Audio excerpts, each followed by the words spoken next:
les grandes évasions. Mohamed Amra, Redouane Faïd, Antonio Ferrara, Jacques Mérine, avec le service police-justice de RTL, plongé dans les récits de ces évasions spectaculaires qui ont ébranlé les systèmes judiciaires. Les grandes évasions, un podcast à retrouver à tout moment sur le site et l'application de RTL. Bonjour et bienvenue dans Enquête criminelle, le podcast. Je suis Jean-Marie Goy. Aujourd'hui, je vais vous raconter une affaire diabolique.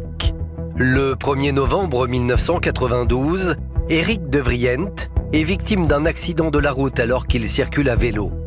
Après plusieurs opérations, l'homme s'en sort, mais meurt quelques jours plus tard à son domicile, dans la plus grande discrétion. Que s'est-il passé ? Avec moi, vous entendrez les voix des avocats et des journalistes qui ont travaillé sur ce dossier. Bonne écoute.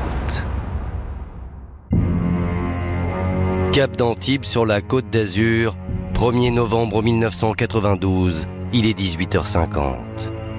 En ce jour de Toussaint, les rues du quartier résidentiel de la ville sont particulièrement désertes.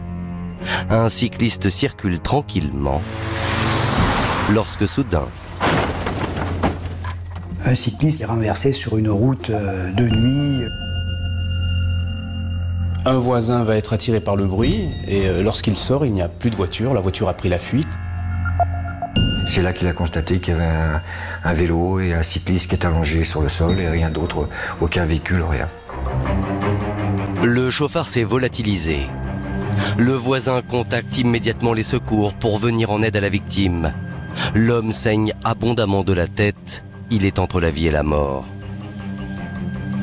Les secours décrivent un cycliste en très mauvais état médical qui va devoir entraîner une évacuation d'urgence dans l'hôpital le plus proche. Il est très gravement blessé, notamment très gravement blessé à la tête. Il a en effet une fracture du crâne très grave avec un œdème cérébral et qu'il est dans le coma. À l'hôpital de La Fontaine à Antibes, l'homme est rapidement identifié grâce à ses papiers. Il s'appelle Éric de Vriend, il a 35 ans.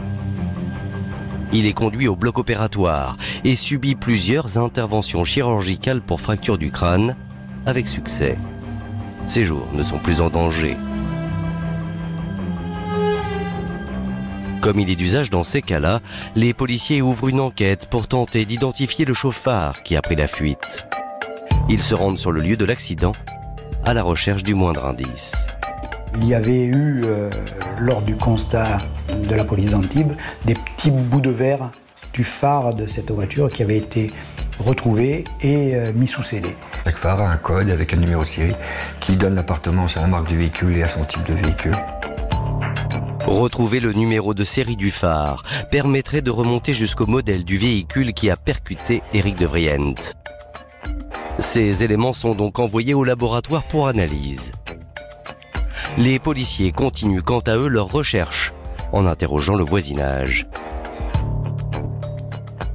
Personne n'a rien vu. Il n'y a aucun témoin visuel des faits. Pas de témoin visuel, mais un témoin auditif.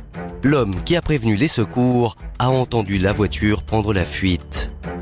La voiture qui s'est enfuie serait, à son avis, en ayant reconnu le bruit du moteur, une Simca Horizon. En tant qu'électromécanicien, il nous fournissait un élément où il était certain que la marque du véhicule pouvait être une Simca. Sans autre preuve matérielle ou témoignage probant, la piste de cette Simca Horizon est la seule sur laquelle les enquêteurs peuvent travailler. Mais il ne s'agit que d'un banal accident de la route parmi tant d'autres. A priori, cette affaire n'a rien d'urgent. Ce dossier est mis sur une pile en instance, comme il y a beaucoup de dossiers, en attendant son tour. Ça aurait pu en rester là. Pourtant, 2 mois plus tard, cette enquête va prendre une étrange tournure.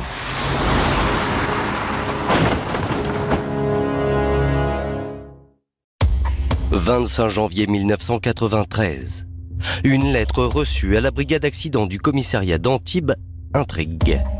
Nos services sont saisis par courrier, par une compagnie d'assurance, la Norvège Union, je crois, qui nous demande copie du procès-verbal d'un accident mortel de la circulation. Or, selon le brigadier-chef Botelli, aucun accident mortel au nom donné par l'assurance n'a été signalé ces 2 derniers mois. Chercher dans les archives et on ne trouve pas d'accident mortel de la circulation à ce nom-là. Et donc en compulsant d'autres dossiers en instant, on s'aperçoit que c'est un accident de circulation avec délit de fuite, mais en aucun cas quelqu'un s'est manifesté pour dire que la victime était décédée. La victime n'est autre qu'Éric de Vrient, renversé le 1er novembre 1992. L'enquêteur est troublé. La compagnie d'assurance lui apprend le décès du cycliste qui était aux dernières nouvelles soigné à l'hôpital de La Fontaine. Donc à partir de là, on convoque sa concubine, Madame Montillet, à savoir pour l'entendre et à savoir pourquoi. Nos services n'ont pas été avisés du décès de son concubin, pour la bonne cause qu'il y avait quand même une enquête qui était ouverte. Dès le lendemain de la réception de ce courrier, le 26 janvier, Geneviève Montillet, la compagne d'Éric de Vrient, se présente au commissariat d'Antibes. Elle va se rendre au commissariat de police en indiquant, voilà, Monsieur de Vrient est décédé, je l'ai fait incinérer parce que telle était sa volonté. Voilà, à partir de là, ça nous a quand même un petit peu troublés. Geneviève Montillet raconte alors au brigadier-chef Botelli que son compagnon est sorti de l'hôpital de La Fontaine 9 semaines après l'accident. Donc l'état d'Éric de Vrient, bon, il est bien entendu sorti du coma. Son état s'est quand même amélioré, stabilisé. Geneviève Montillet le ramène chez lui, ou plutôt chez eux. Le 15 janvier 1993, nous sommes donc 4 jours après son retour au domicile. Éric de Vrient décède. Les enquêteurs interrogent alors Geneviève Montillet sur les circonstances exactes du décès de son compagnon. Il était sorti quelques heures faire des courses et qu'en rentrant au domicile, elle a trouvé son concubin décédé. Donc elle a fait appel à SOS médecin pour constater le décès. Un médecin se déplace, va constater la mort, va délivrer un certificat. Et sur ce certificat de décès, le médecin précise la cause de la mort. Éric de Vrient, a priori, est mort d'un encombrement, d'un problème alimentaire, et il a fait une fausse route. Du fait de son état de faiblesse lié à l'accident de circulation du 1er novembre 1992, il n'avait pas eu la force de réagir à cette fausse route. Selon le médecin, Éric de Vrient serait mort étouffé en avalant de travers. Et 3 jours plus tard, le 18 janvier 1993, Geneviève Montillet fait incinérer son compagnon au crématorium d'Orange. Seulement, chose curieuse, la police n'a pas été prévenue du décès et de l'incinération. La logique aurait voulu qu'elle prévienne le commissariat avant les obsèques, dans la mesure où il y avait une enquête en cours sur l'accident. Interrogée sur cette négligence, Madame Montillet affirme ne pas connaître les procédures administratives et l'affaire en reste là. L'enquête sur l'accident se referme parce que on n'a plus de corps. C'est vrai qu'à ce stade, les policiers du commissariat d'Antibes sont à milieu de s'imaginer qu'il s'agit d'une affaire criminelle. 3 jours plus tard, plusieurs compagnies d'assurance renforcent les soupçons du brigadier-chef Botelli. Nous sommes contactés par des assurances, de nombreuses assurances, où il a été souscrit de nombreux contrats d'assurance vie sous le nom de Vrient. Ce jeune homme avait signé un nombre presque incalculable de contrats d'assurance vie. Entre le mois de mai 89 et octobre 92, Éric de Vrient a souscrit en son nom 8 contrats d'assurance vie. Ce qui, pour un homme de cet âge-là, était quand même assez inhabituel. On ne comprend pas pourquoi il aurait souscrit autant de contrats pour une somme de 10 millions de francs de l'époque. 10 millions de francs, soit 1,5 million d'euros. Une coquette somme dont la principale bénéficiaire n'est autre que Geneviève Montillet. Parmi ces contrats, certaines clauses attirent particulièrement l'attention des assureurs et des enquêteurs. Un des contrats prévoyait que la prime était multipliée par 3 en cas de décès lié à un accident de la circulation, et un autre contrat prévoyait que la prime d'assurance était multipliée par 2 en cas de décès un jour férié. Et c'est très exactement ce qui se passe, puisque l'accident à l'origine du décès s'est produit non seulement dans le cadre de la circulation routière, mais également un jour férié. Et ça, pour les compagnies d'assurance, c'est quand même un petit peu étrange. Et il y a plus troublant encore. Plusieurs anomalies sont relevées sur les contrats d'assurance vie. L'une des compagnies auprès de laquelle l'un des contrats a été souscrit soutient que la signature figurant au bas du contrat n'est pas de la main d'Éric de Vriend. Ce que la compagnie suspecte, c'est un faux. Et une plainte va être déposée par cette compagnie d'assurance. Une deuxième plainte vient s'ajouter au dossier. Elle émane de Madame Topinka, la mère d'Éric de Vriend. Dans sa lettre au parquet de Grasse, elle ne fait planer aucun doute sur les intentions malveillantes de sa belle-fille. La mère de M. de Vriend, je pense, a toujours ressenti que le décès de son fils était plus que suspect. Et elle n'admet pas les circonstances de l'accident.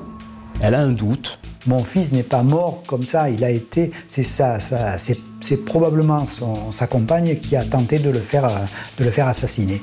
L'accusation est très grave. D'après la mère d'Éric de Vriend, Geneviève Montillet serait à l'origine du décès de son fils. Et chose surprenante, elle révèle qu'elle a appris le décès d'Éric après son incinération. Elle l'apprend le lendemain de l'incinération, de la bouche même de Madame Montillet, qui lui téléphone pour lui dire brutalement « Voilà, votre fils est décédé, je l'ai fait incinérer ». Et elle n'admet pas de ne pas avoir été prévenue du décès de son fils, de ne pas avoir été prévenue de son incinération, de ne pas avoir été prévenue des derniers instants auxquels, en tant que mère, elle avait droit d'assister. Faire incinérer la victime d'un accident de la route sans même en prévenir à la fois sa famille et les policiers chargés de l'enquête, c'est pour le moins étonnant, c'est le moins qu'on puisse dire. Madame Topinka ne cache pas dans son courrier qu'elle a toujours détesté sa belle-fille, et ce depuis le jour de la rencontre de son fils et de Geneviève Montillet. Tout commence en 1985. Éric de Vriend a 30 ans. C'est un jeune homme malade. Il souffre de troubles mentaux et particulièrement de schizophrénie. Il est traité dans un hôpital parisien. C'est alors qu'il va rencontrer Geneviève Montillet. Geneviève Montillet plaçait des télévisions dans les hôpitaux. Et elle avait placé une télévision dans sa chambre. Et c'est comme ça qu'ils s'étaient rencontrés et qu'ils avaient noué une relation qui par la suite a perduré. L'homme et la femme sympathisent. Geneviève Montillet est mariée, mère de 3 garçons.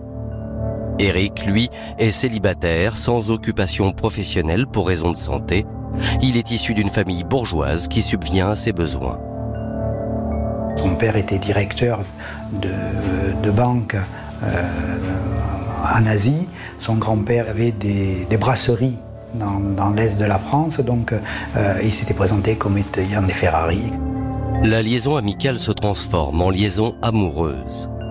2 ans plus tard, le couple donne naissance à une petite fille. La famille s'installe alors dans un appartement de 7 immeubles, dans un quartier tranquille de Juan-les-Pins.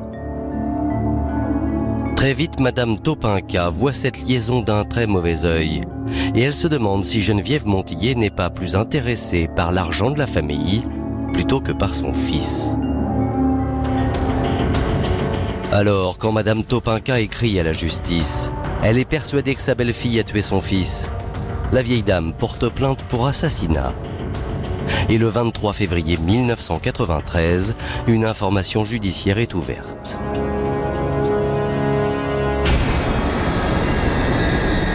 Les enquêteurs de la police d'Antibes s'interrogent. Et si Éric de Vriend n'était pas mort comme son certificat de décès l'indique, d'un étouffement? Pour mieux connaître son état de santé lors de sa sortie de l'hôpital, les policiers vont entendre le personnel médical de La Fontaine. Quand il sort de l'hôpital, c'est dans des circonstances un petit peu rocambolesques, en tout cas improvisées. Geneviève Montillet vient, à l'hôpital, en fin de soirée, à une heure qui n'est pas habituelle, signe une décharge, sort Éric de Vriende de l'hôpital pour le ramener chez elle. Les médecins lui avaient clairement indiqué que Éric de Vriende devait être transféré dans un établissement de rééducation spécialisé. Ils avaient réservé ce transfert et Mme Montillet a annulé ce transfert. Et donc, de sa propre initiative, elle a fait sortir Éric de Vriende le 11 janvier. Il n'est pas en état d'être sorti, ni de rentrer chez lui, ça c'est clair et net de la vie de tout le monde. Convoquée une nouvelle fois au commissariat de police, Geneviève Montillet est sommée de s'expliquer sur cette sortie précipitée de l'hôpital. Je n'ai pas voulu qu'il aille en maison de repos parce que c'était trop loin de chez moi. Il serait plus à l'aise à son domicile que dans un établissement hospitalier. Autre interrogation. Pourquoi n'a-t-elle pas prévenu la famille du décès et des obsèques ? Selon elle, Éric de Vriende avait coupé tout lien avec sa famille. Éric de Vriende entretenait avec sa famille des relations qui n'étaient pas excellentes, semble-t-il. Et en tout état de cause, les relations entre Geneviève Montillet et la famille d'Éric de Vriende n'étaient franchement pas bonnes. Quant aux signatures falsifiées sur les contrats d'assurance, Geneviève Montillet a encore une fois réponse à tout. Mais elle dit, ce n'est pas des faux que j'ai fait, c'est bien moi qui ai signé, mais j'ai signé à la demande d'Éric de Vriende qui voulait me protéger et protéger sa fille. Je l'ai fait parce que lui était incapable de signer à l'époque, il ne pouvait pas tenir un crayon, et nous prenons cette version des faits. Éric de Vriende suivait un traitement pour ses troubles psychiatriques qui, d'après Madame Montillet, lui provoquait des tremblements incontrôlables. Enfin, concernant la journée du 15 janvier 1993, date du décès d'Éric de Vriende, Geneviève Montillet a un alibi qui semble incontestable. Geneviève Montillet déclare qu'en tout état de cause, à l'heure du décès d'Éric de Vriende, elle ne se trouvait pas à leur domicile, puisqu'elle avait accompagné une voisine à l'hôpital, je crois, pour chercher des documents médicaux. Mis à part l'alibi, les explications de Geneviève Montillet sont jugées peu crédibles par les policiers.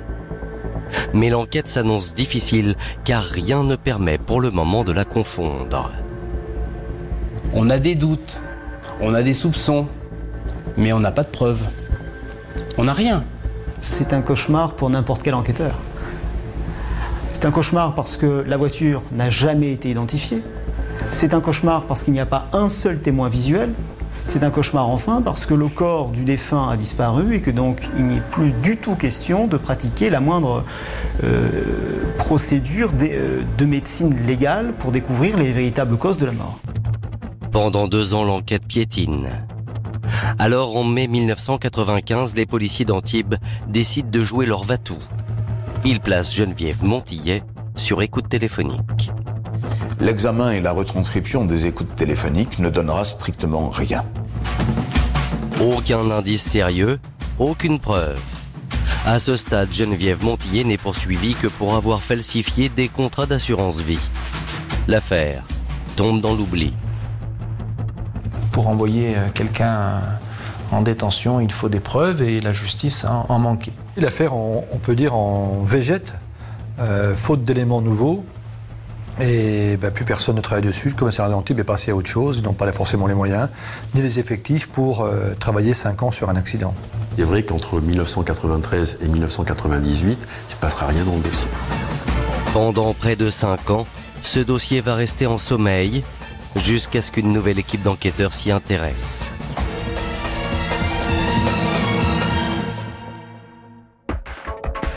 Au printemps 1998, une nouvelle juge d'instruction est nommée au tribunal de Grasse. Parmi toutes les affaires non classées, le dossier d'Éric de Vriende attire particulièrement son attention.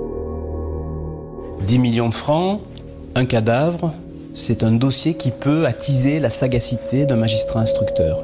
Il y a un nouveau juge d'instruction qui potasse le dossier, qui se plonge dedans à fond et qui trouve que c'est vraiment curieux. La juge décide de charger la police judiciaire de Nice de relancer l'enquête. Alors le policier chargé de l'enquête, c'est pas n'importe qui à la police judiciaire. C'est ce qu'on appelle entre guillemets un grand flic, c'est un limier. Et le commandant André Bloch est un policier extrêmement pugnace qui plonge dans cette enquête comme si c'était un membre de sa famille.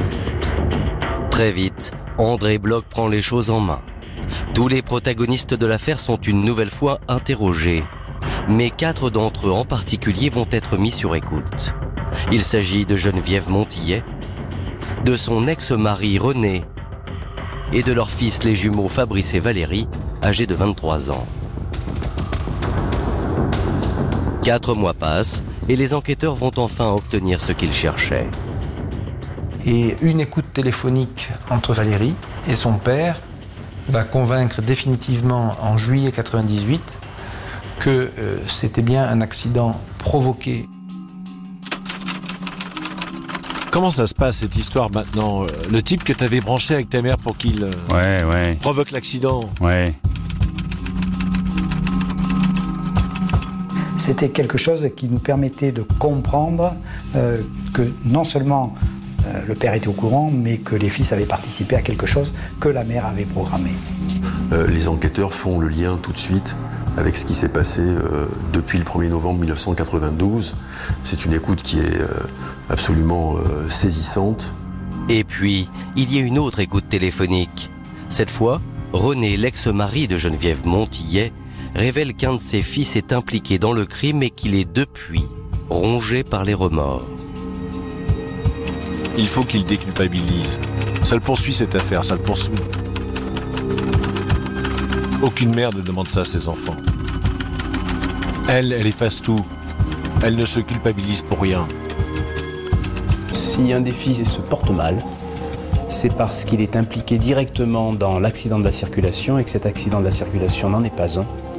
Du moins, c'est un accident de la circulation provoqué, réalisé, fomenté par Madame Montillet. Pour la police, plus de doute. Éric de Vriente a donc bien été victime le 1er novembre 1992 d'une tentative d'assassinat organisée par sa propre compagne. Reste à savoir qui était au volant ce soir-là. Le 19 janvier 1999, la police judiciaire de Nice interpelle Geneviève Montillet, son ex-mari René et leurs jumeaux Fabrice et Valérie. Tous les 4 sont placés en garde à vue et interrogés sur les circonstances du décès d'Éric de Vriente. Les premières révélations vont venir du côté des 2 jeunes garçons, visiblement ébranlés par cette histoire. Lorsqu'ils sont placés en garde à vue, c'est extrêmement simple. Je pense que ces jeunes gens, à l'époque des faits, ils étaient âgés de 17 ans. Ces jeunes gens, à l'époque où ils sont interpellés, vivent dans le remords depuis 5 ans. Ils font aucune difficulté pour passer aux aveux. Aucune. Les 2 frères racontent alors l'incroyable machination imaginée par leur mère. Et les enquêteurs vont aller de surprise en surprise. Dans un premier temps, Valérie raconte que sa mère l'a sollicité pour se débarrasser d'Éric de Vriente. Mais le jeune garçon dit avoir refusé. Geneviève Montillet se tourne alors vers l'autre jumeau, Fabrice, et lui expose son plan. Et elle dit à Fabrice, ce qu'on va faire, c'est qu'on va faire croire à un accident de la circulation. Donc elle lui raconte qu'elle lui a fait souscrire des contrats d'assurance, qu'il y a un doublement de capital en cas d'accident un jour férié, qu'il y a même un triplement de capital en cas d'accident de la circulation. Sa mère lui demande alors de trouver un homme de main. Tu vas choisir une connaissance à toi dans les gens que tu fréquentes. Donc il faut trouver une personne qui ait la possibilité de conduire un véhicule, de conduire vite, et d'avoir aussi le sang-froid, le cran, d'écraser un cycliste. Fabrice accepte sans sourciller. Il faut dire qu'il est totalement sous l'emprise de sa mère. Les 2 fils de Madame Montillet sont en période de déshérence, délinquance notoire. Totalement désocialisés, c'est devenu des marginaux. Avec des rapports tout à fait hallucinants avec leur mère. Les enquêteurs découvrent que Fabrice et Valérie sont toxicomanes, qu'ils se livrent très souvent à un trafic de drogue dans lequel, chose incroyable, est impliquée Geneviève Montillet, leur propre mère. Elle tirait profit du trafic de stupéfiants de ses propres fils. Alors c'était pas des trafiquants de drogue, hein, mais il y avait quand même un petit bénéfice, et ce bénéfice, une partie était remise à la maman, qui ne trouvait rien d'anormal à tout ça. Je crois qu'ils ont toujours été sous la coupe de leur mère et elle leur a souvent fait faire ce qu'elle voulait qu'ils fassent. Devant les enquêteurs, Fabrice raconte que conformément à la demande de sa mère, il va recruter un certain Yann Baudet, 17 ans, lui aussi toxicomane, pour éliminer Éric de Vriente. Les policiers l'interpellent et le placent en garde à vue. Le jeune homme passe aux aveux. Il confirme donc que non seulement il est bel et bien impliqué, que non seulement il était bien derrière le volant, mais que c'est son ami, le fils de Geneviève Montillet, qui lui a procuré la voiture, et que si les deux jeunes mineurs ont fait cela, c'est bien sur instruction précise et répétée de Geneviève Montillet. Geneviève Montillet apparaît donc clairement comme l'instigatrice du projet meurtrier. Yann raconte qu'elle a su trouver les arguments très convaincants. Geneviève Montillet le tient en lui disant « Si tu fais ce que je te demande, je te donnerai 300 000 francs. » C'est inespéré pour un gamin à la dérive de 17 ans. Et Yann Baudet, qui a eu une enfance absolument déchiquetée par ses parents, qui n'a nulle part où aller, qui vit dans un squat, qui est polytoxicomane, pour lui, 300 000 francs, c'est comme 30 millions d'euros pour nous aujourd'hui. C'est enfin une porte de sortie. Yann Baudet et Fabrice racontent aux enquêteurs qu'ils ont suivi à la lettre les instructions de Geneviève Montillet. Quelques jours seulement avant l'accident, Madame Montillet indique la marche à suivre et le rôle de chacun à Yann Baudet.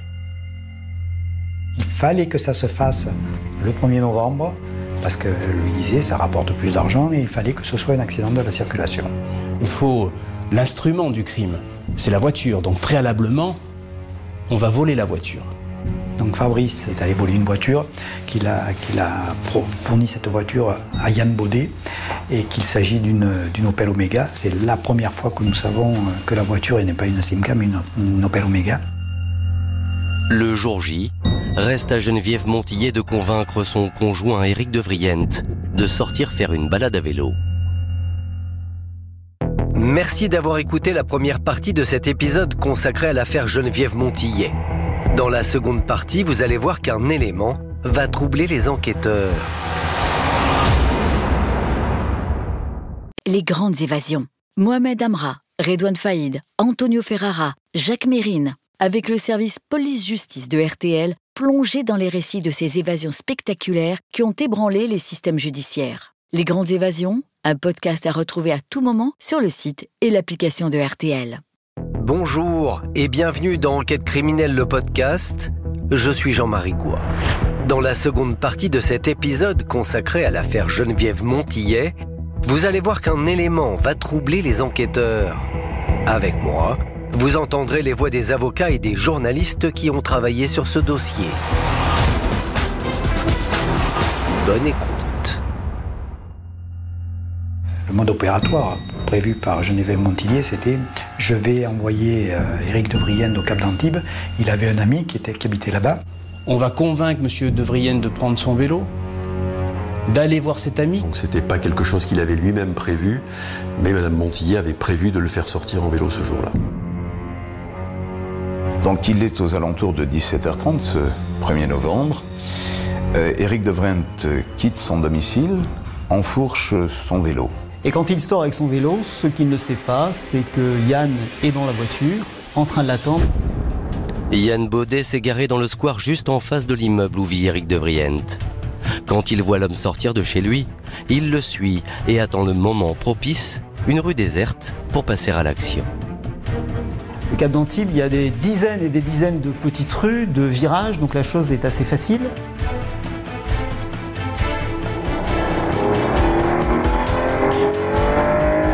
faut aller vite, rouler vite, frapper fort.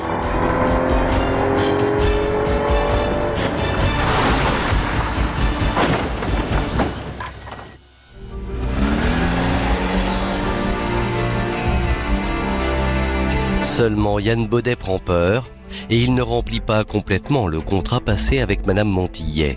Il ne va pas jusqu'au bout de ce qui était prévu puisque Geneviève Montillet lui avait demandé de le renverser et pour assurer le coup de s'arrêter, de faire une marche arrière et de l'écraser pour être sûr qu'il soit mort.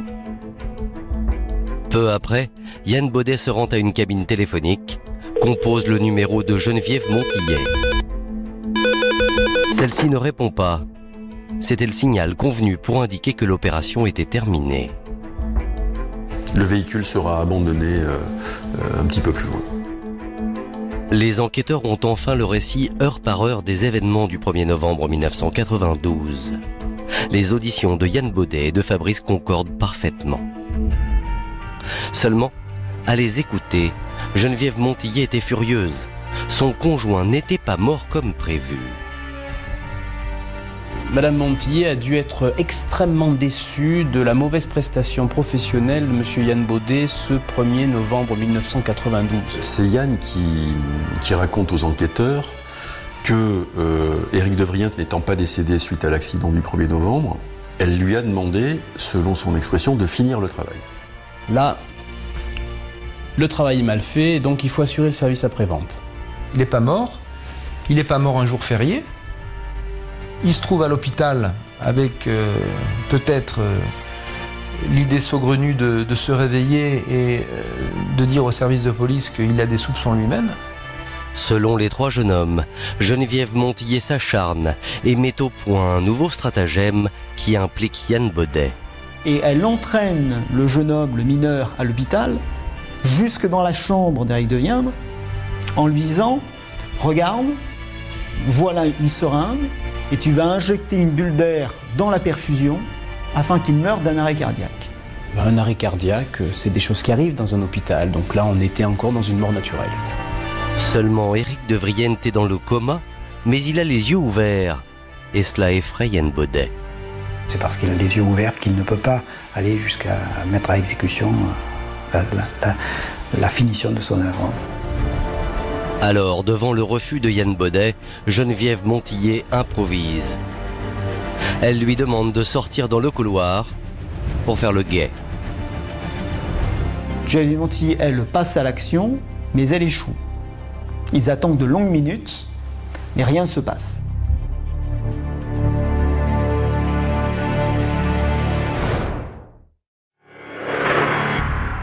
Devant les policiers, Yann, Valérie et Fabrice accusent catégoriquement Geneviève Montillet d'avoir tenté par tous les moyens d'éliminer Éric de Vriente.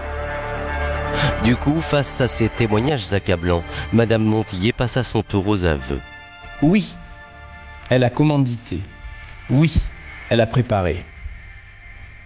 Oui, elle a tout organisé. L'accident de circulation de monsieur de Vriente. Interrogée sur le mobile du crime, Geneviève Montillet, contre toute attente, se pose en victime d'Éric de Vriente. Elle indique que Éric de Vriente était un homme violent. Qui frappait, qui torturait psychologiquement, qui avait en quelque sorte une emprise néfaste sur la famille et elle n'en pouvait plus. Pire encore, Geneviève Montillet explique qu'elle craignait même pour leur petite fille, née 5 ans plus tôt. C'est-à-dire que j'avais peur que mon compagnon ne fasse certaines choses réprimées par la loi. Et l'on parle d'agression sexuelle sur la fille née de l'union de Madame Montillet et de Monsieur de Vriente. Geneviève Montillet explique aussi aux enquêteurs qu'elle entendait en plus tirer un profit financier de la mort de son compagnon. Elle avoue qu'elle est à l'origine de tout, qu'elle est à l'origine de la signature des contrats d'assurance vie, qu'elle a fait des faux sur ses contrats. J'ai falsifié ces contrats d'assurance. Éric de Vriente n'était même pas au courant. Et je l'ai fait parce que ce que je comptais, c'était de toute façon, donc c'est elle qui explique. Je comptais faire d'une pierre deux coups, m'en débarrasser et toucher le prix des assurances vie.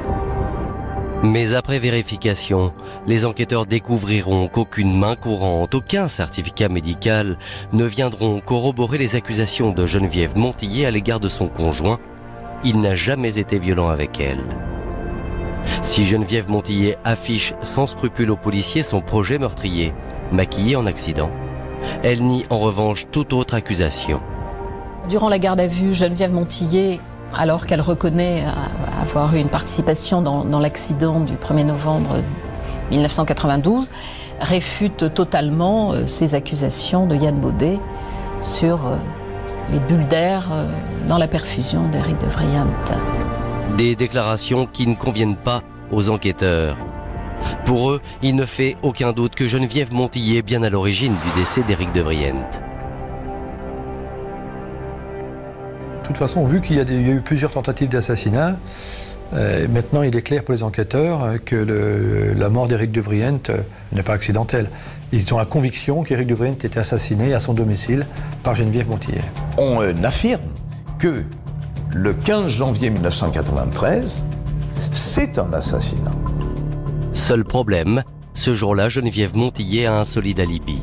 Dans le cadre du jour du décès du 15 janvier 1993, jour du décès de M. de Vriant, Mme Montillet dit de toute façon « Je n'ai pas pu tuer Éric de Vriant, je ne suis absolument pas coupable de la moindre action négative sur la personne de M. de Vriant car j'ai un alibi ». Interrogée sur son emploi du temps ce jour-là, Geneviève Montillet n'a jamais changé de version. Comme elle l'avait indiqué 6 ans plus tôt aux policiers, elle affirme s'être absentée de son domicile. Geneviève Montillet a indiqué qu'au moment du décès d'Éric de Vriant, elle était en compagnie de l'une de ses relations, Étiennette. C'est une vieille dame, je crois qu'elle a 82, 83 ans. Les enquêteurs de la police judiciaire de Nice convoquent immédiatement l'ami de Geneviève Montillet. Et la vieille dame confirme son alibi. Vers 13h15, Étiennette passe au domicile de Geneviève. Elle arrive alors que l'infirmière met en place les soins à domicile. Et elle se souvient qu'Éric de Vriant semblait plutôt en forme à ce moment-là. Elle a vu Éric. D'ailleurs, Éric lui a fait un petit signe. La vieille dame déclare aux enquêteurs qu'elles ont quitté le domicile et sont restées ensemble tout l'après-midi. 3 heures plus tard, les deux femmes rentrent. Et c'est donc à leur retour qu'elles ont constaté le décès d'Éric de Vriant. La version d'Étiennette semble coller parfaitement au dire de Geneviève Montillet. Seulement ce que les deux femmes ignorent, c'est que Madame Montillet est sur écoute depuis plusieurs mois. Il y a une écoute téléphonique qui va mettre à néant le dit alibi. Les services de police saisissent une conversation téléphonique entre Geneviève Montillet et la voisine. Elle lui dit, la police va vous entendre, faites attention à ce que vous dites. Hein. En lui mettant dans la tête, très habilement d'ailleurs, qu'elle ne l'a pas quitté et que c'est bien dans sa compagnie qu'elle a découvert le corps inanimé de son compagnon. Parce que si jamais vous dites qu'on n'a pas vu Éric de Vriant à ce moment-là, ils vont penser que c'est moi qui l'ai zigouillé, c'est sa terminologie. À l'écoute de cet enregistrement, la vieille dame est au pied du mur. Et la voisine immédiatement dit « Écoutez, j'ai menti, mais parce qu'on m'a demandé de le faire. En particulier, on m'a demandé de dire que j'avais vu ce jour-là Éric de Vriant en ville, il m'a même fait un sourire. Tout ça, c'est totalement faux, je ne l'ai pas du tout vu ce jour-là. » Geneviève Montillet n'a donc plus d'alibi l'après-midi de la mort de son conjoint. Car en réalité, la journée ne s'est pas du tout déroulée comme elle l'a raconté aux enquêteurs. En fait, ça ne s'est pas passé comme ça et ça, on l'a démontré de façon chronologique et de façon... On a minuté cette journée-là. Selon les témoignages recueillis par les enquêteurs, voici ce qu'il se serait passé ce jour-là. 13h15.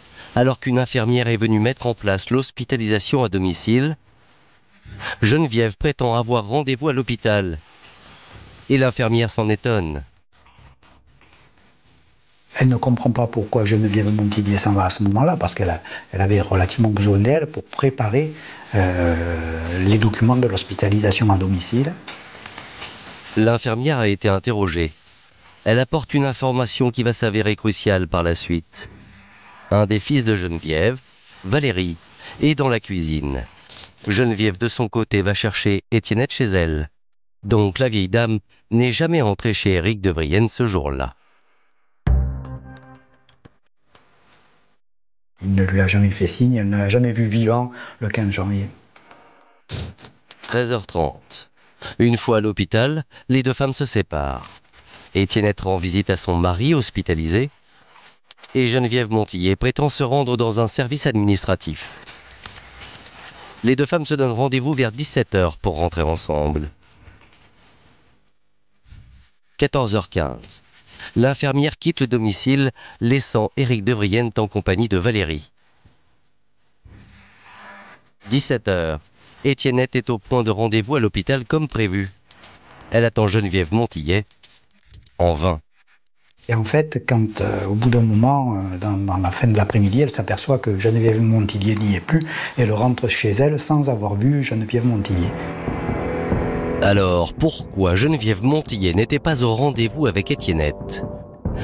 Qu'a-t-elle donc fait après avoir quitté la vieille dame à l'hôpital? Les enquêteurs ont une hypothèse. Geneviève Montillet, les horaires le montrent, retourne chez elle. Après le départ de l'infirmière, le décès d'Éric de Vrienne est à ce moment-là. Geneviève aurait donc assassiné son conjoint cet après-midi-là. Reste une question sans réponse pour le moment. A-t-elle agi seule? Ou avec la complicité de Valérie, son fils, qui n'a pas quitté l'appartement? Seule certitude, à 17h34, Geneviève Montillet appelle SOS Médecins pour signaler le décès. Et ce n'est que vers 18h qu'elle appelle Étiennette pour l'informer de la mort d'Éric, comme l'a confirmé la vieille dame. Pour les enquêteurs, l'affaire est presque bouclée. Geneviève Montillet est le cerveau du meurtre.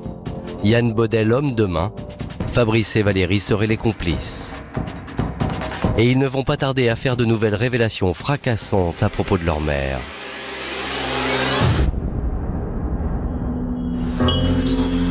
Nous sommes le 23 janvier 1987 dans un bois de la région parisienne.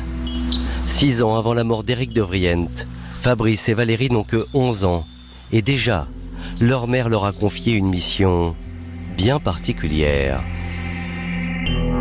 Et comme elle avait envie de se débarrasser d'Éric de Vrienne, elle leur demande de simuler un accident de chasse avec une carabine et d'aller promener avec lui et de lui tirer dans la tête. C'est Fabrice qui, avec le fusil, tire sur Éric de Vrienne pour l'atteindre dans la tête.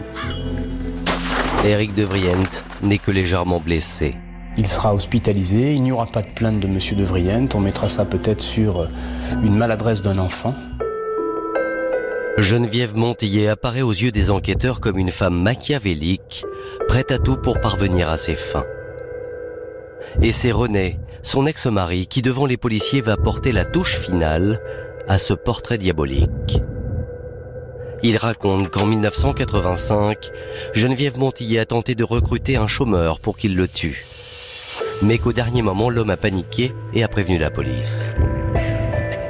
Seulement à l'époque, quand René est alerté par les enquêteurs du projet meurtrier de son épouse, l'homme a une réaction plutôt inattendue. Mon mari n'a pas déposé plainte et on a considéré qu'il n'y avait pas un début d'exécution mais de simples actes préparatoires et donc il n'y a pas eu de poursuite contre Geneviève Montillet. Les enquêteurs sont abasourdis par les multiples projets criminels fomentés par cette femme. Le 21 janvier 1999, Geneviève Montillet, son fils Fabrice et son ami Yann Baudet sont mis en examen pour assassinat, tentative d'assassinat et complicité d'assassinat. Geneviève Montillet est placée en détention provisoire à la maison d'arrêt de Draguignan. Reste aux enquêteurs une dernière question à éclaircir, les circonstances exactes du meurtre d'Éric de Vrienne, l'après-midi du 15 janvier 1993. Si les policiers sont convaincus qu'elle est l'instigatrice du meurtre, il leur faut découvrir qui a porté le coup fatal. Est-ce Geneviève Montillet ou son fils Valérie qui a passé l'après-midi entière aux côtés de son beau-père? Sur la version de l'infirmière, c'est lui qui est présent dans l'appartement. Geneviève Montillier n'y est pas. Et elle nous dit, quand je suis revenu, mon fils y était, mais moi j'y étais pas, et il est mort. Les enquêteurs s'interrogent d'autant plus qu'à chaque tentative de meurtre, le mode opératoire est toujours le même. Geneviève Montillier a systématiquement fait appel à un complice. La personnalité de Madame Montillier, c'est un cerveau. Mais elle a toujours besoin de bras ou de jambes. Elle dirige, elle prépare, elle organise, mais elle a toujours besoin d'une tierce personne. Valérie aurait-il tué Éric de Vriente sur ordre de sa mère? Ou Geneviève Montillier a-t-elle fait en sorte qu'il soit accusé à sa place? C'est bien cette dernière hypothèse que privilégient les enquêteurs. D'abord parce que ce jour-là, le jeune homme n'est pas tout à fait dans son état normal. Valérie ne se souvient pas du tout de ce qui s'est passé. Il était, je crois, sous l'effet de la drogue ce jour-là. Elle avait donné quelques francs à l'époque pour qu'il puisse s'alimenter ce jour-là en drogue, être shooté à ce moment-là. Et puis, il y a un autre élément qui laisse penser que Valérie a été manipulée par sa mère. Le jour du décès d'Éric de Vriente, le jeune homme n'avait aucune raison d'être présent dans l'appartement. C'est sans doute une des premières fois depuis très longtemps qu'elle l'a fait venir à son domicile parce qu'il n'avait pas du tout l'habitude d'y aller. Si elle l'a fait venir le 15 janvier, c'était peut-être pour lui faire porter le chapeau parce qu'il n'avait rien à y faire ce jour-là. L'enquête aurait pu se contenter de ça et dire, bon, c'est Valérie qui a tué son Éric de Vriente. Hein. Nous avons quand même travaillé dessus de façon suffisante pour montrer qu'en fait, il n'y était pour rien. Ainsi, les charges contre Valérie sont abandonnées. Enfin, et c'est peut-être là l'incroyable cynisme de Geneviève Montillier, les policiers vont découvrir que le certificat de décès est un faux. Souvenez-vous, le médecin appelé par Geneviève Montillier au chevet du défunt stipulait « Cause du décès consécutif vraisemblablement à une fausse route, induite par un encombrement trachéolaryngique, lui-même dû à un accident du 1er novembre 1992 et ses conséquences. » Or, les choses ne se sont pas exactement passées comme cela. Voici ce que le médecin avait dans un premier temps inscrit sur le certificat. Il dit dans son rapport médical que le défunt est décédé d'une crise cardiaque. Mais 3 jours plus tard, le médecin raconte qu'il a reçu la visite surprise de Geneviève Montillier. Et pour qu'elle puisse toucher les primes d'assurance vie, elle lui a demandé de falsifier le certificat et de modifier les causes de la mort. Le médecin aura une certaine franchise devant les services de police. Il indiquera que Madame Montillier lui a indiqué les raisons pratiquement du décès. C'est un constat médical qui se fait sur les simples dépositions de Madame Montillier, un copier-coller. Ainsi, selon le médecin, Éric de Vriente n'est pas mort d'une fausse route. Et en l'absence de corps, les enquêteurs ne pourront jamais déterminer les causes exactes du décès.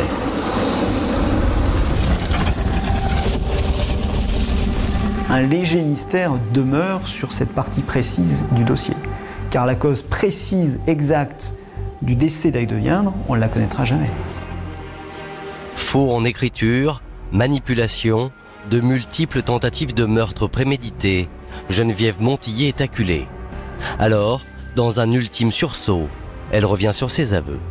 Lorsqu'elle sera interrogée par le magistrat instructeur, elle dira « mais tout ce que j'ai dit en garde à vue, tout ce que j'ai dit en première comparution, c'est faux. C'est faux. En réalité, je n'ai absolument rien fait. Et la tentative d'assassinat du 1er novembre, j'y suis absolument pour rien. » C'est à peu près la théorie qu'elle va maintenir jusqu'à la fin de la procédure et jusqu'à son procès d'ailleurs. 23 juin 2003, Nice, cour d'assises des Alpes-Maritimes. Dans le box des accusés, Geneviève Montillier. Son fils Fabrice et Yann Baudet comparaissent libres au tribunal. Les 2 garçons étant mineurs au moment des faits, le procès se déroule à huis clos. Pour la presse, avant même l'ouverture des débats, l'affaire est entendue.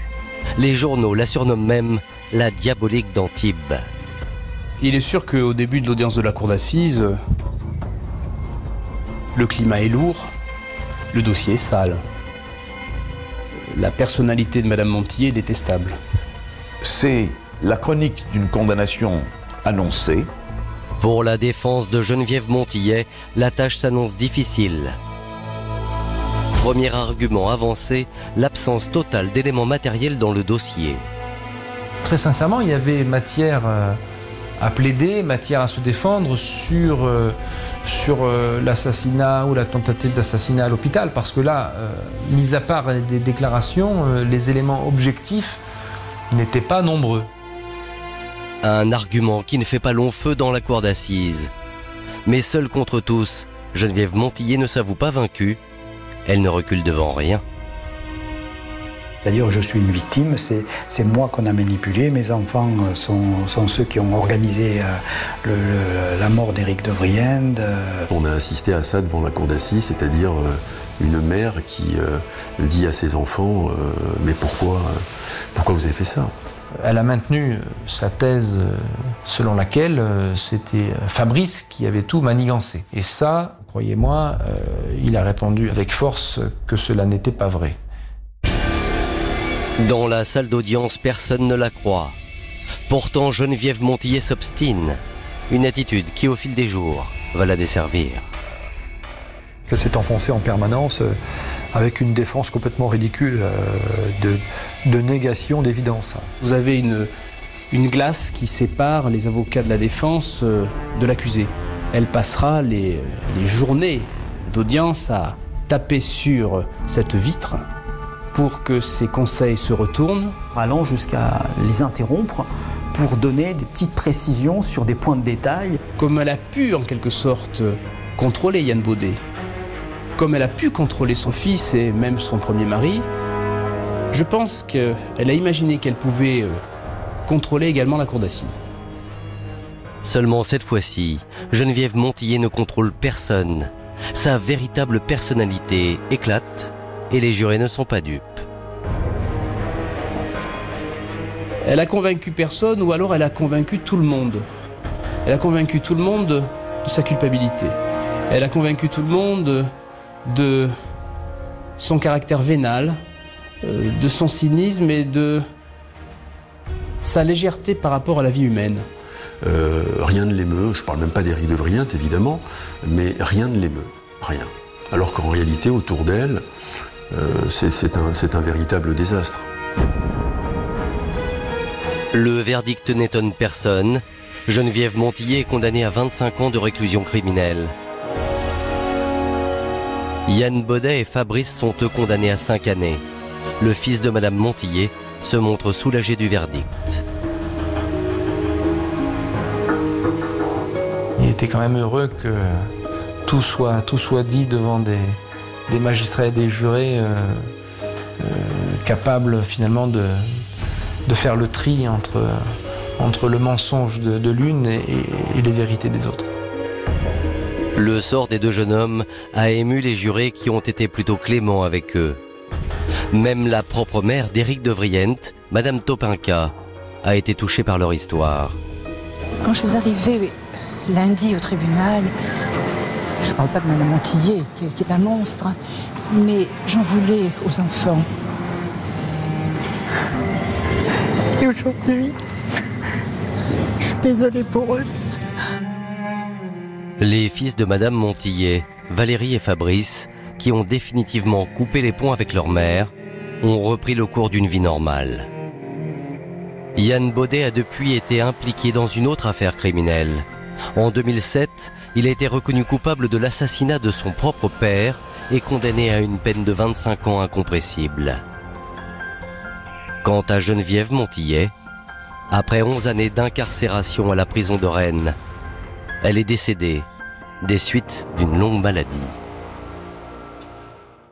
Merci d'avoir écouté la seconde partie de ce podcast consacré à l'affaire Geneviève Montillet. N'hésitez pas à vous abonner à ce podcast afin de recevoir chaque semaine un nouvel épisode. Et bien sûr, s'il vous a plu, vous pouvez laisser un commentaire sur l'appli RTL, rtl.fr et toutes les plateformes partenaires. Je vous dis à bientôt. La nuit tombait sur Da Nang et la ville, avec ses lumières vacillantes au bord de la mer, semblait respirer un silence lourd, presque suffocant. C'était l'année 2004, une époque où la modernisation bousculait les ruelles anciennes, où les immeubles surgissaient au-dessus des maisons basses comme des gardiens muets d'un futur incertain. Dans ce décor contrasté entre expansion économique et ombre persistante, un homme d'affaires respecté, connu pour ses investissements audacieux et sa fortune grandissante, s'évanouit soudainement, comme aspiré par un gouffre invisible. Il s'appelait Tran Minh Hai, 52 ans, figure influente des cercles financiers de la région. Ce soir-là, il quitta son bureau avec son attaché-case en cuir noir, salua brièvement son chauffeur et disparut au détour d'une route que personne ne semblait vouloir nommer par la suite. La disparition d'un homme tel que lui ne pouvait pas passer inaperçue. Très vite, l'affaire fit trembler non seulement les colonnes des journaux, mais aussi les murs des salons feutrés où les puissants se réunissaient.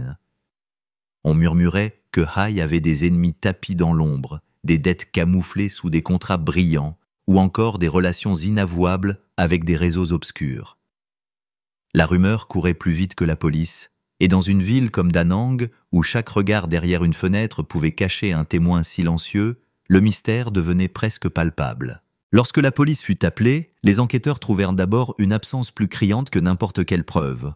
Aucune trace de lutte, aucun témoin direct, aucun signalement de violence. La voiture de Hai, une berline japonaise dernier cri, fut retrouvée garée près du port, comme abandonnée en hâte.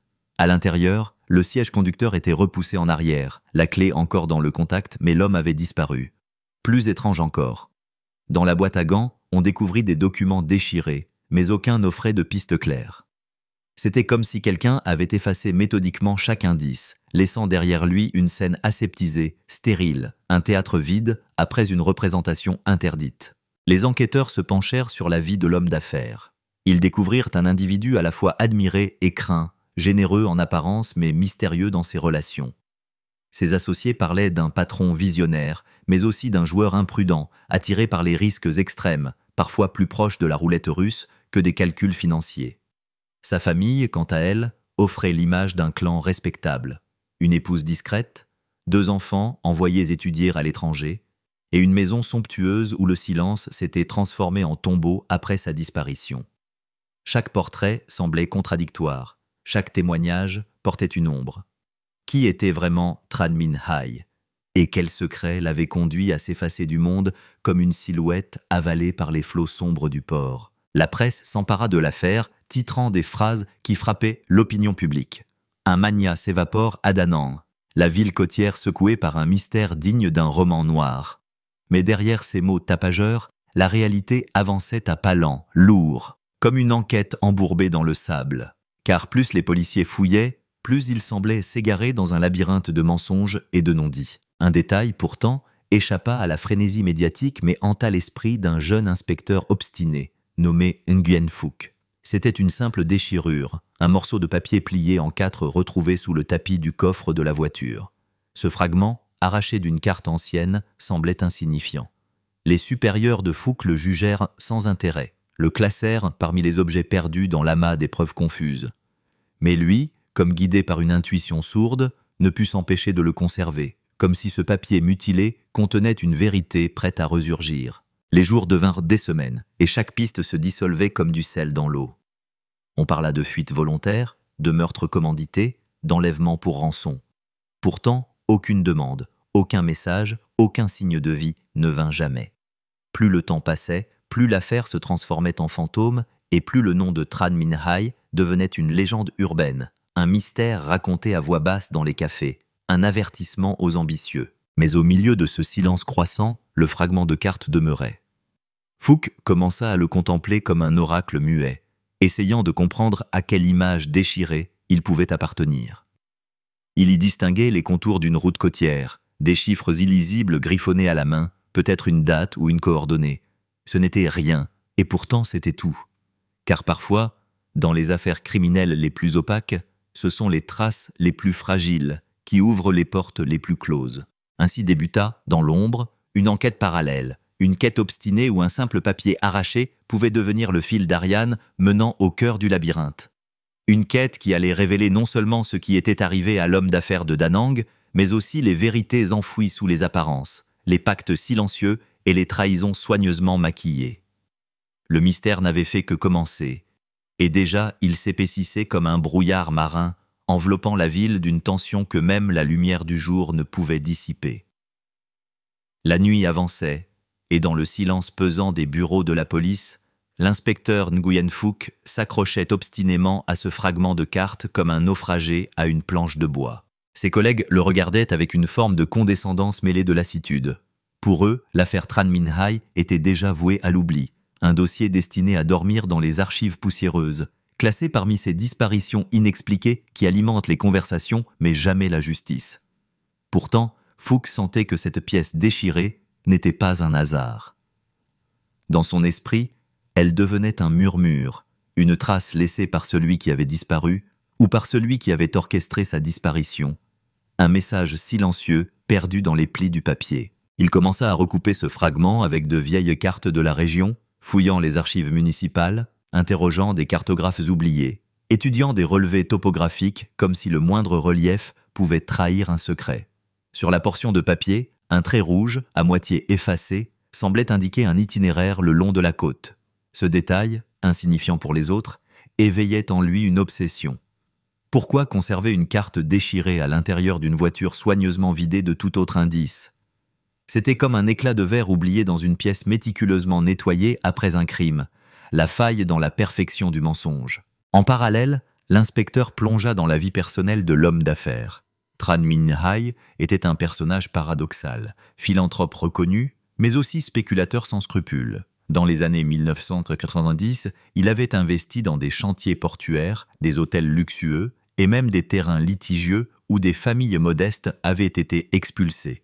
Certains le voyaient comme un bâtisseur, d'autres comme un prédateur. Phuc interrogea d'anciens ouvriers, des partenaires de contrats brisés, des voisins discrets.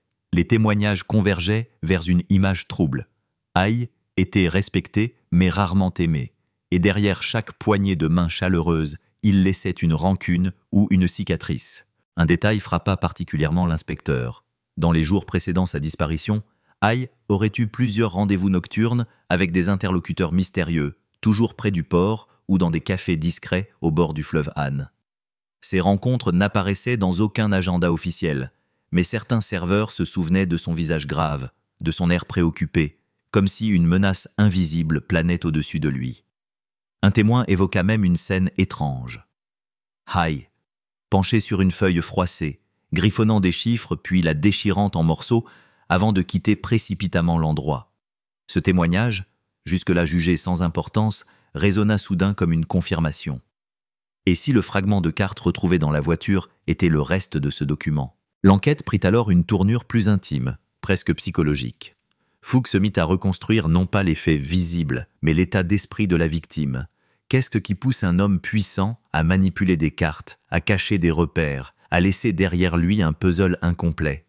Était-ce la peur d'être traqué ou la volonté de transmettre un indice à ceux qui viendraient après lui? L'inspecteur se surprit à imaginer Hai comme un joueur d'échecs, sacrifiant volontairement certaines pièces pour préparer un coup inattendu. Mais face à quel adversaire? Dans le même temps, les autorités supérieures commencèrent à perdre patience. L'affaire, trop visible, gênait les cercles politiques et économiques. On pressait la police de conclure à une fuite volontaire, d'effacer les traces d'un scandale potentiel. Les journaux se lassaient, l'opinion publique se tournait vers d'autres drames. Mais Phuc, lui, persistait, travaillant dans l'ombre, refusant d'abandonner le fil ténu que lui offrait le fragment de carte. Il se sentait seul, comme un enquêteur du siècle passé, marchant contre le courant d'un monde pressé d'oublier. Une nuit, alors qu'il comparait le papier déchiré avec une vieille carte militaire datée des années 1970, son regard s'arrêta net. Les traits coïncidaient presque parfaitement avec une zone reculée, à la frontière entre la ville et des collines désertées. Là, d'anciens bunkers abandonnés, vestiges de la guerre, se perdaient dans la végétation.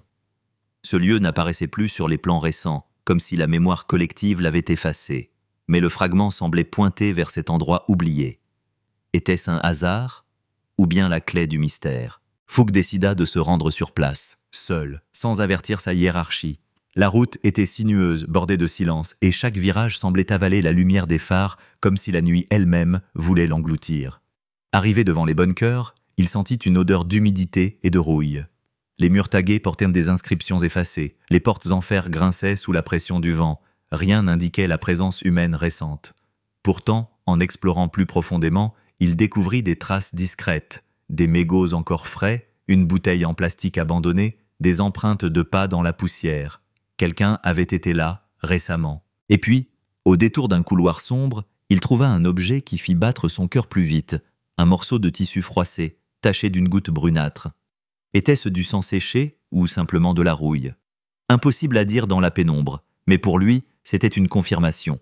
Ce lieu avait un rôle dans la disparition. Pourtant, il n'osa pas rapporter cette découverte immédiatement. Sans mandat, sans soutien, il risquait d'être écarté de l'enquête pour excès de zèle.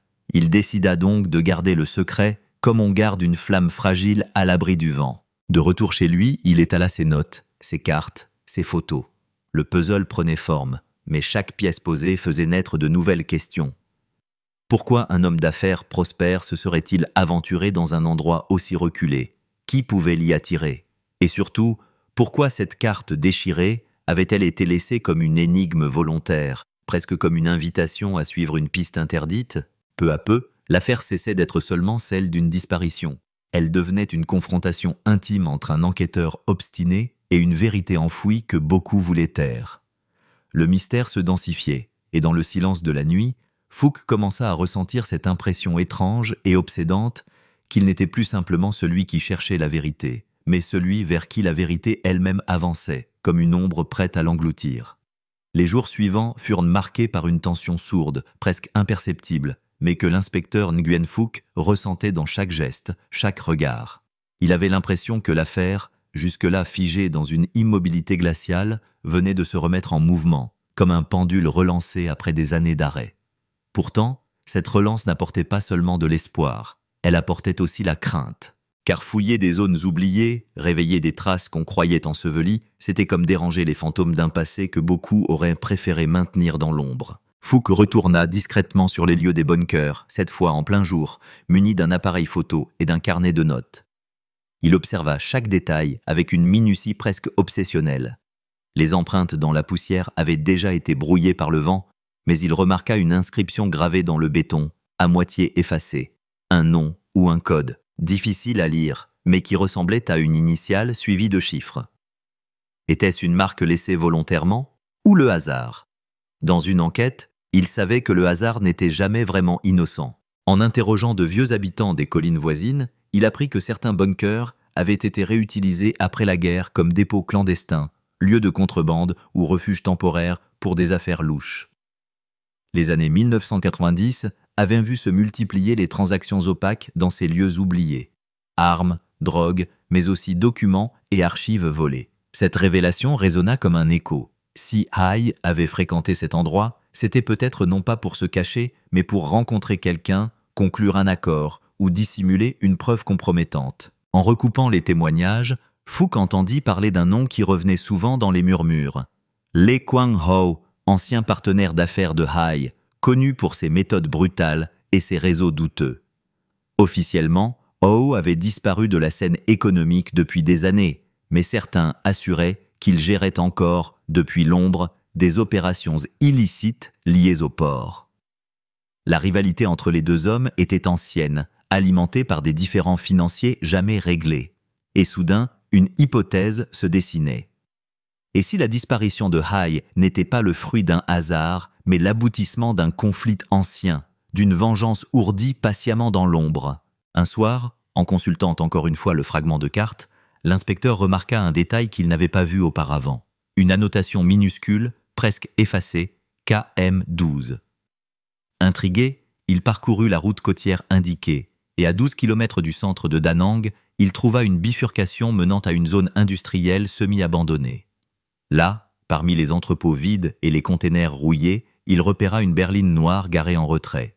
La voiture semblait abandonnée depuis longtemps, mais ses plaques d'immatriculation indiquaient un véhicule enregistré au nom d'une société écran, dont l'administrateur légal n'était autre que Lee Kwang-ho. Le cœur battant, Phuc examina l'intérieur du véhicule. Il y trouva un briquet gravé aux initiales TMH, les mêmes que celles de l'homme disparu. Ce détail, presque trop évident, provoqua en lui une étrange sensation. Était-ce une vraie preuve, ou un indice placé intentionnellement pour le guider vers une fausse piste.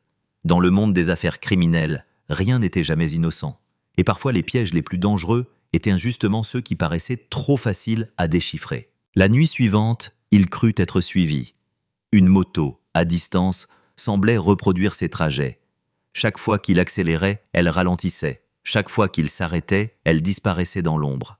Cette présence silencieuse était comme une respiration dans son cou, un rappel que son enquête n'était plus seulement la sienne, mais que d'autres, invisibles, surveillaient ses pas. Il comprit alors que l'affaire dépassait de loin le cadre d'une disparition individuelle. Elle touchait à des forces puissantes, des intérêts enfouis, des alliances souterraines qui ne toléraient pas l'intrusion d'un jeune inspecteur obstiné. Mais Fouque n'était pas homme à reculer. Dans les archives financières, il retrouva des traces de transactions liant Ai et Hao. Des transferts d'argent vers des paradis fiscaux, des acquisitions de terrains douteuses, des projets de construction avortés. Derrière la façade légale, une toile complexe apparaissait, faite de complicité, de faux contrats, de promesses brisées. L'image d'un homme d'affaires respectable s'effritait, laissant place à celle d'un joueur dangereux, pris dans un réseau qui finit par l'engloutir. Une nuit d'insomnie, Fouque relut ses notes et fixa longuement le fragment de carte posé sur son bureau.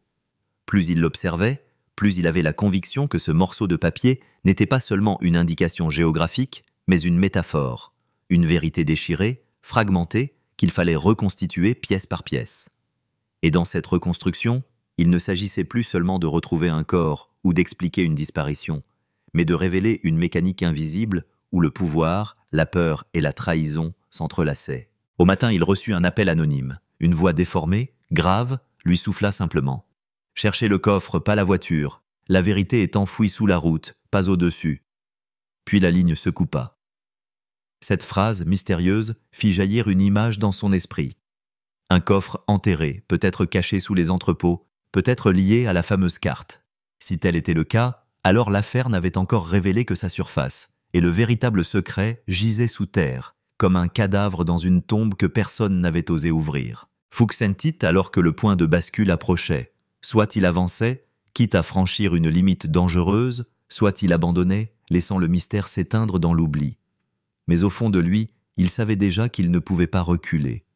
L'affaire l'avait choisi autant qu'il l'avait choisi, et désormais, chaque pas le rapprochait non seulement de la vérité, mais aussi de l'abîme.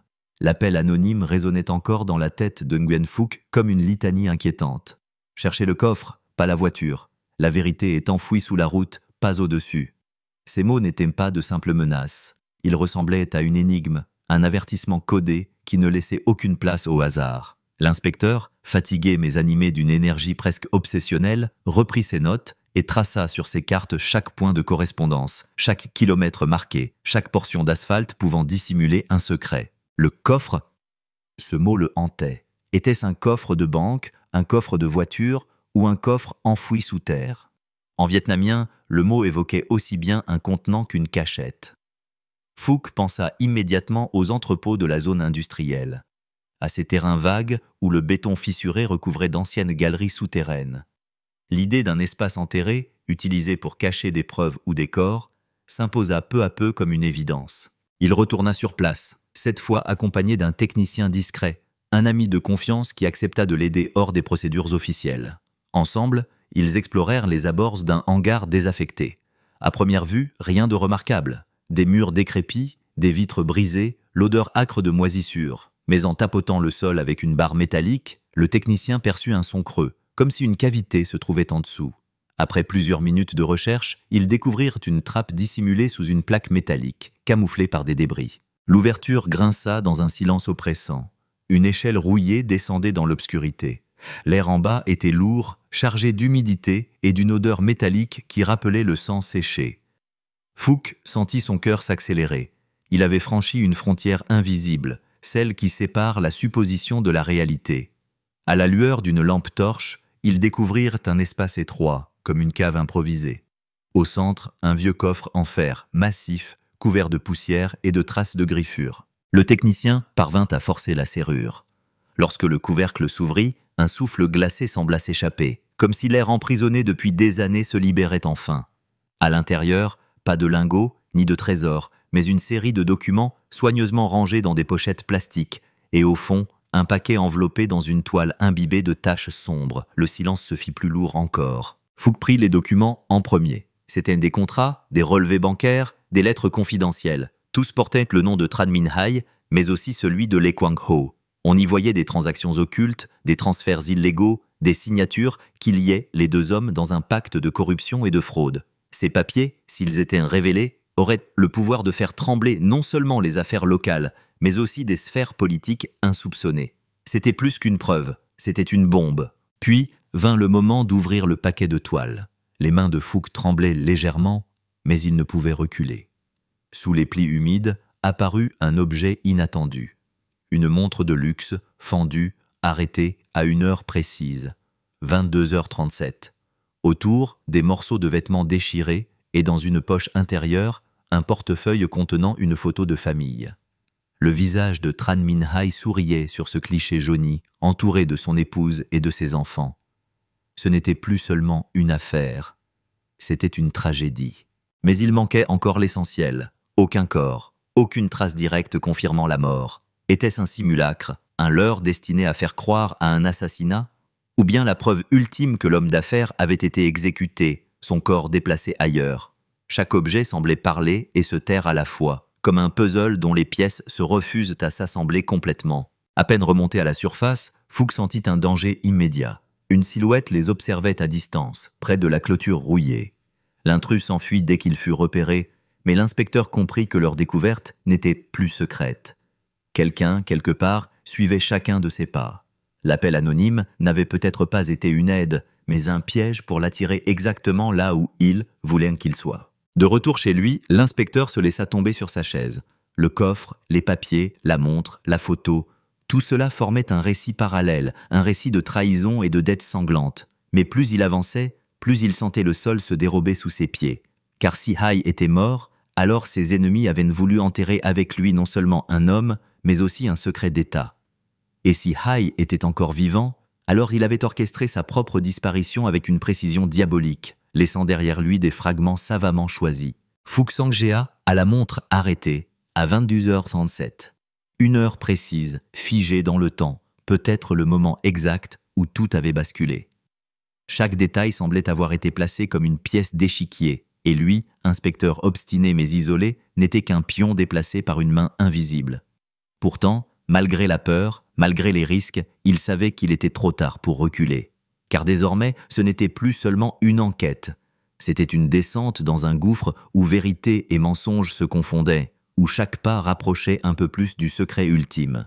Et quelque part, dans l'ombre de Danann, ceux qui tiraient les ficelles observaient en silence, attendant le moment propice pour refermer le piège. La découverte du coffre avait changé la nature même de l'enquête. Ce n'était plus une simple disparition. C'était une affaire de corruption tentaculaire, une toile invisible reliant les puissants de Da Nang à des réseaux clandestins dont l'existence même semblait effacer ceux qui s'en approchaient trop. Nguyen Phuc, les yeux rougis par le manque de sommeil, comprit que chaque pas désormais le mettait en péril. Car les documents qu'il avait trouvés n'étaient pas seulement compromettants pour des individus, ils constituaient une menace pour un système entier. Il prit le risque d'examiner les papiers à la lueur d'une lampe, seul dans son appartement. Chaque contrat révélait un engrenage de manipulation. Terrain exproprié à vie prix, fonds transférés à l'étranger, commissions secrètes. Derrière les signatures se dessinaient des noms connus dans les cercles politiques, des investisseurs étrangers, des prête-noms aux identités floues. Tran Minh Hai et Lee Kwang-ho apparaissaient comme les chefs d'orchestre de ce réseau, mais il était évident qu'ils n'étaient que les visages visibles d'une mécanique plus vaste. La montre arrêtée à 22h37 obsédait l'inspecteur. Cette heure marquait-elle le moment du meurtre ou celui d'une mise en scène? Il fit des recherches et découvrit qu'à cette heure précise, le soir de la disparition, l'électricité du quartier du port avait été coupée pendant quelques minutes à cause d'un incident technique. Cette coïncidence, trop parfaite, laissait supposer que tout avait été planifié pour couvrir une opération clandestine. Mais qui avait l'autorité nécessaire pour manipuler ainsi l'infrastructure d'une ville entière? Un soir, alors qu'il classait ses notes, Phuc remarqua de nouveau la photo de famille retrouvée dans le portefeuille. Sur le revers du cliché, une écriture fine, presque invisible, indiquait une phrase en français. La vérité est dans le passé. Ce détail, inattendu, ouvrit une nouvelle piste. Pourquoi Hai, un homme d'affaires vietnamien, aurait-il inscrit une note dans une langue étrangère? Était-ce un message destiné à un partenaire international ou un code laissé volontairement pour brouiller les pistes? L'inspecteur décida d'approfondir la piste Hao. Il apprit que l'homme avait été aperçu récemment dans les environs du port, malgré les rumeurs affirmant qu'il avait quitté le pays. En suivant ses traces, Phuc découvrit un entrepôt encore en activité, protégé par des vigiles armés.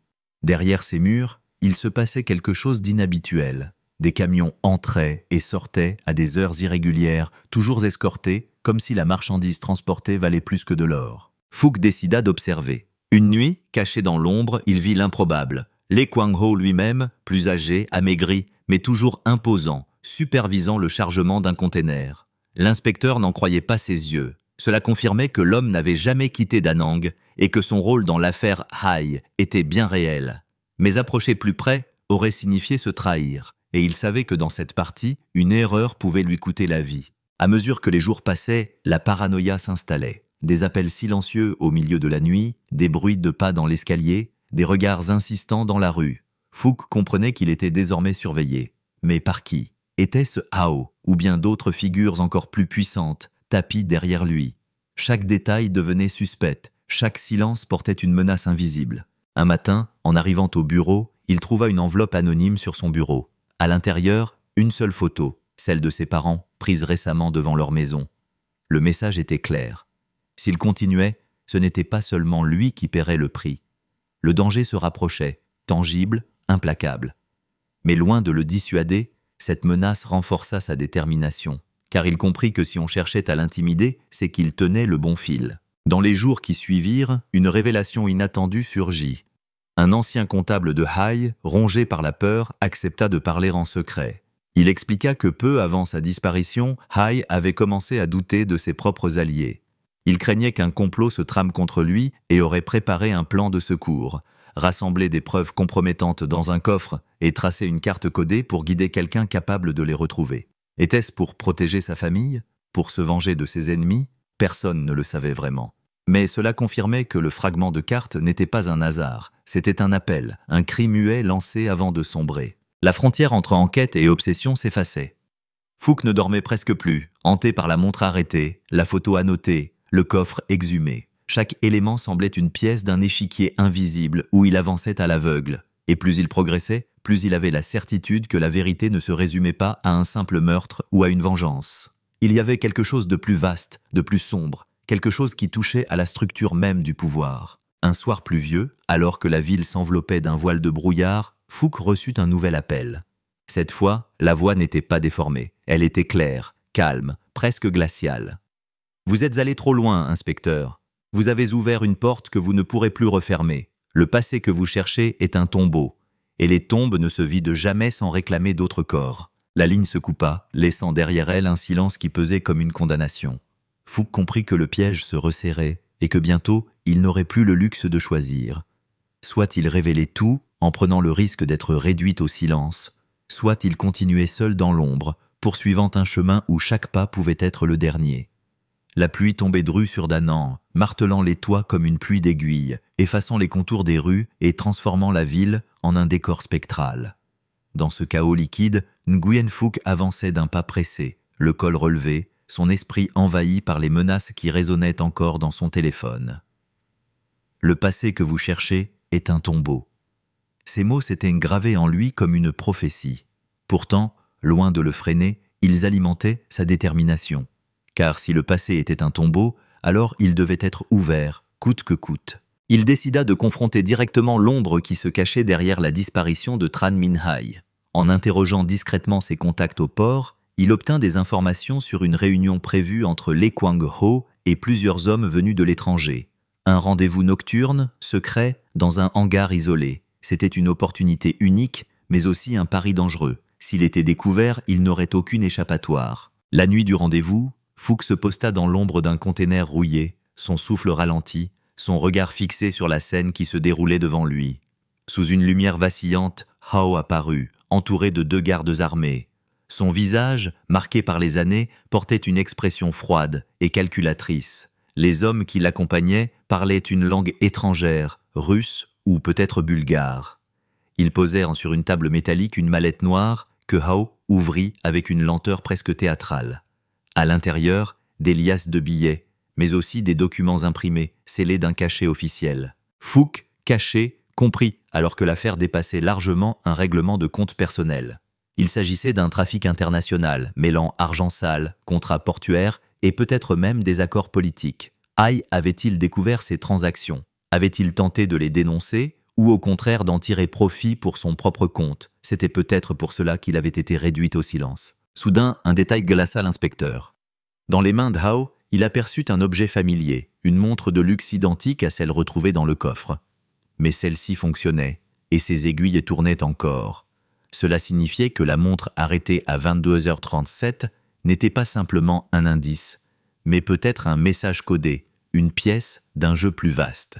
Était-ce Hay lui-même qui l'avait laissé pour marquer une heure fatidique? La réunion s'interrompit brusquement lorsqu'un des étrangers montra un dossier portant la photo de Nguyen Phuc. L'inspecteur sentit son sang se glacer. Son nom, son visage étaient désormais dans leurs mains. Il n'était plus un observateur invisible, il était devenu une cible officielle. Il quitta les lieux dans un silence oppressant, chaque pas résonnant comme une trahison. La ville lui paraissait soudain étrangère, hostile. Les rues familières devenaient des couloirs piégés, les visages croisés semblaient porter des regards de connivence.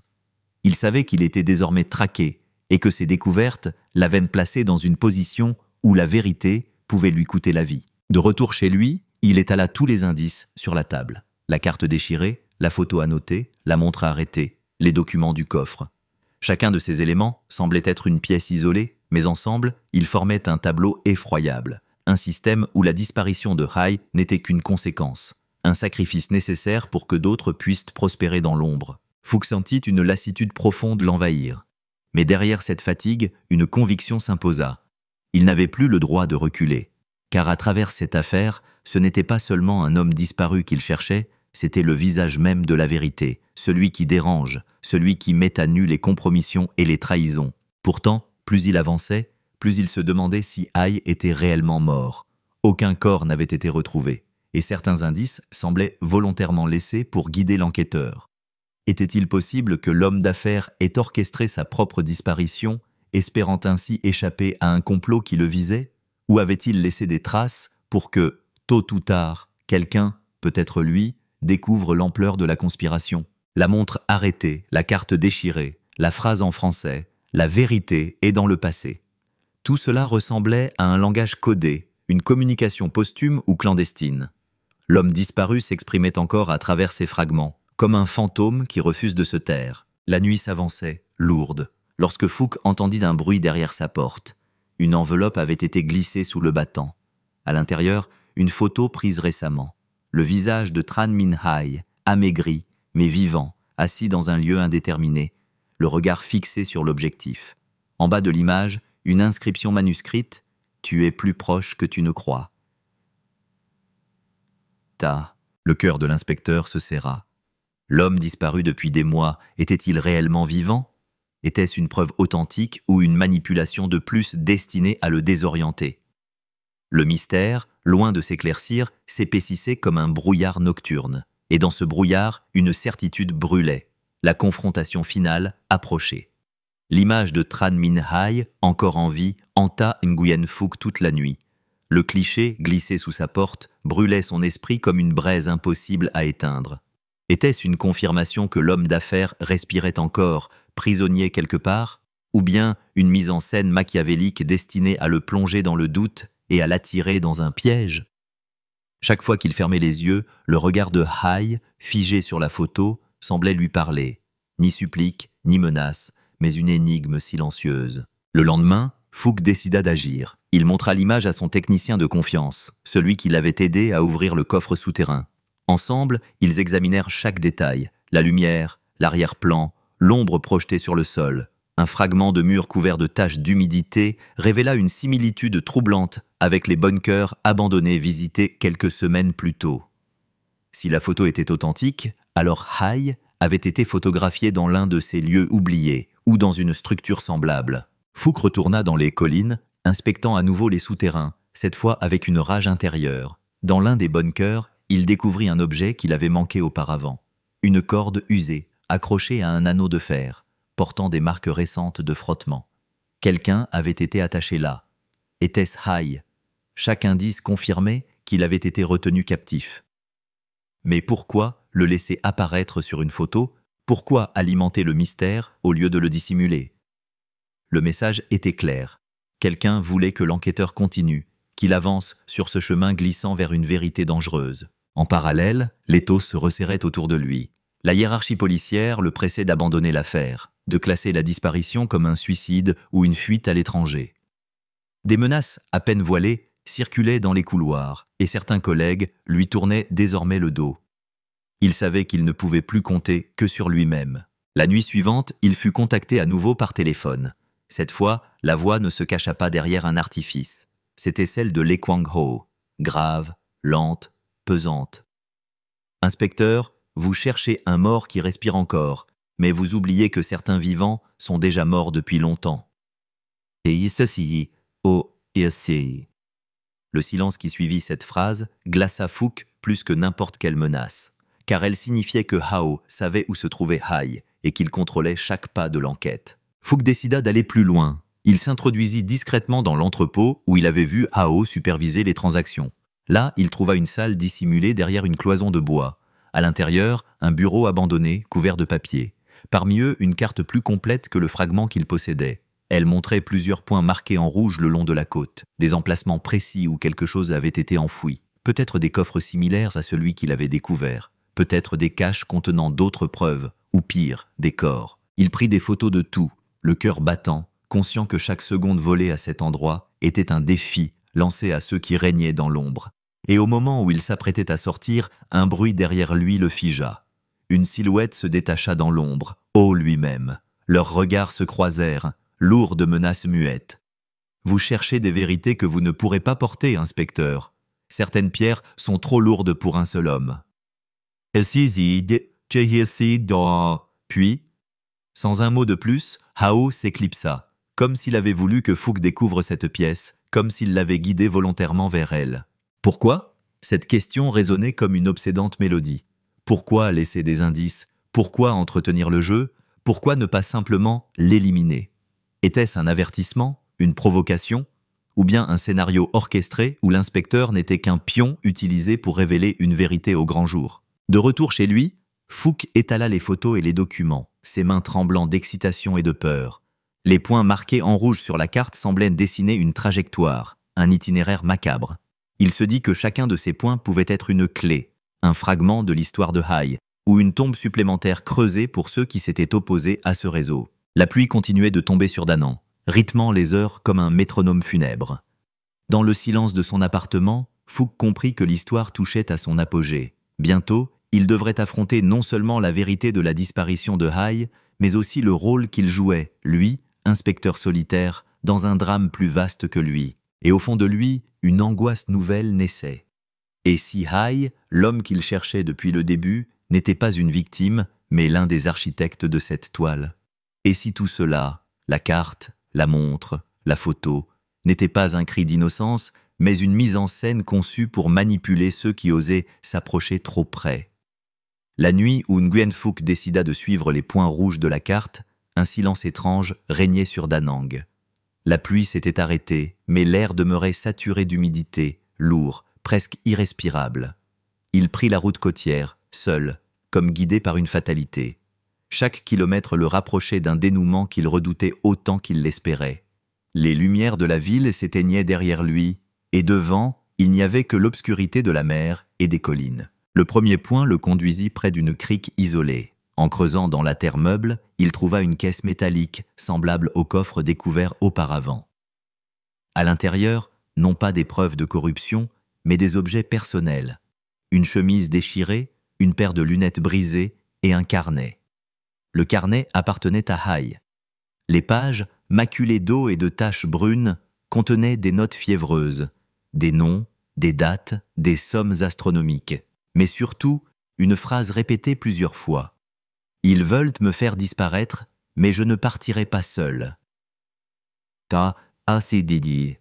Le deuxième point était situé plus loin, dans une zone marécageuse. Là encore, un coffre, et cette fois, des dossiers photographiques montrant des visages connus, hommes politiques, officiers, hommes d'affaires, tous liés à des transactions occultes. C'était un véritable arsenal de preuves, suffisant pour faire exploser l'image de respectabilité de tout un réseau. Mais le troisième point, le dernier, se situait dans un endroit encore plus reculé, à la limite de la jungle. Fouque marcha lentement, éclairé seulement par sa lampe torche.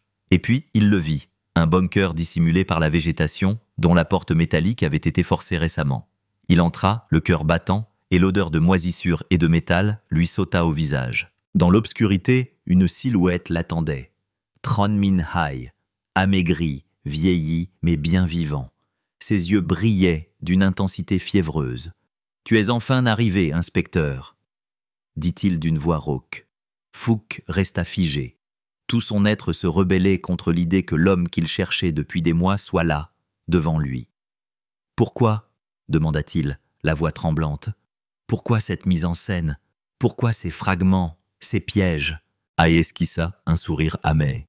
« Parce qu'il voulait ma mort, et que j'ai choisi de disparaître avant qu'il ne m'efface. Chaque preuve que tu as trouvée, je l'ai laissée pour toi, parce que je savais qu'un jour, quelqu'un suivrait la piste. Mais ce que tu ignores, inspecteur, c'est que ma disparition n'est pas seulement la mienne. Elle est le miroir d'un système entier. Je ne suis qu'un pion qu'ils ont voulu sacrifier. Alors j'ai transformé ma fuite en arme. » Fouque sentit un frisson glacial courir le long de son dos. Tout devenait clair et obscur à la fois. Hai n'était ni totalement victime, ni totalement coupable. Il était à la fois le dénonciateur et l'architecte de son propre fantôme. « Tu crois pouvoir les abattre avec ces coffres ?» demanda l'inspecteur. « Pas moi, toi.